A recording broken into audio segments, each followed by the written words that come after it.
রব্বি হাবলি মিনাস সালিহিন 21 বার পাঠ করলে কি হয়? আমি আবার বলছি, রব্বি হাবলি মিনাস সালিহিন 21 বার পাঠ করলে কি হয়? খুবই দামি এবং গুরুত্বপূর্ণ আমলটি।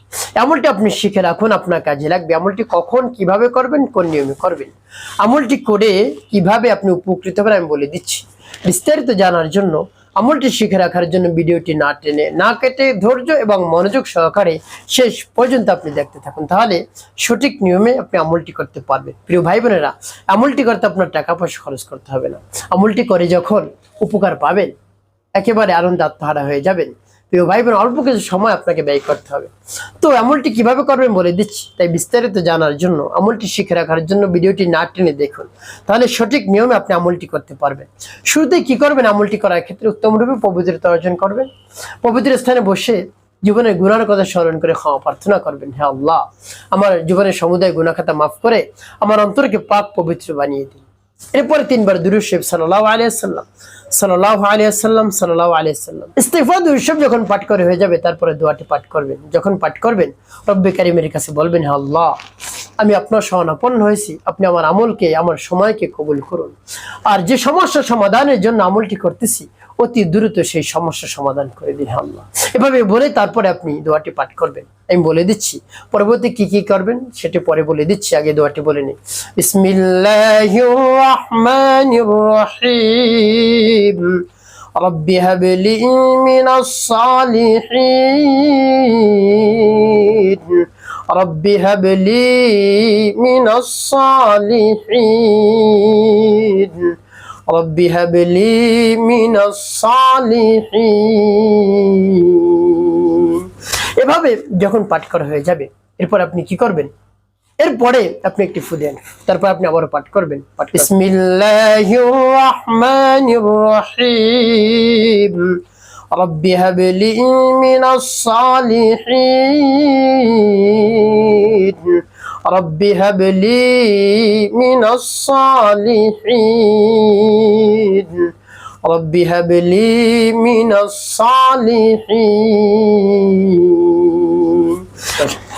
তারপর আপনি মনে দরদ নিয়ে আবার পাঠ করবেন। বিসমিল্লাহির রাহমানির রাহিম। রব্বি হাবলি মিনাস সালিহিন। রব্বি হাবলি মিনাস সালিহিন। রব্বি হাবলি মিনাস সালিহিন। পাঠ করার আবার প্রিয় ভাই বোন, কতবার গুনি গুনি আপনি পাঠ করবেন? 21 বার পাঠ করে 3টি ফু দিবেন।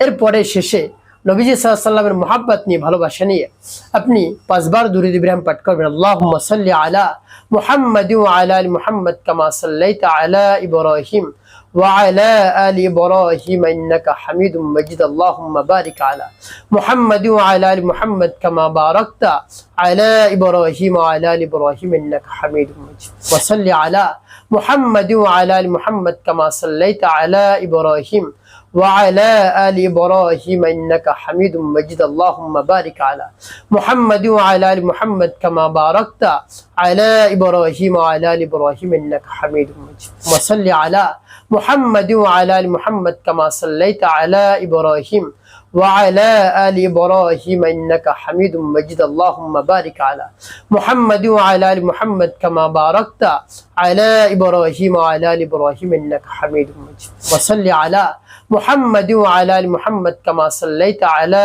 إبراهيم وعلى آل إبراهيم إنك حميد مجيد. اللهم بارك على محمد وعلى آل محمد كما باركت على إبراهيم وعلى آل إبراهيم إنك حميد مجيد. এভাবে যখন পাঠ করে যাবে, 2টি ফু দিবেন। প্রিয় ভাই বোন, আপনার আমলটি করা শেষ। কোন উদ্দেশ্যের জন্য আপনি আমলটি করলেন?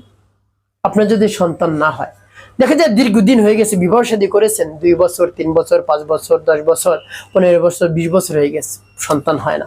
সন্তান, আপনার অর্থ সম্পদ শেষ নেই। এত অর্থ সম্পদ কে খাবে, কে দেখবে?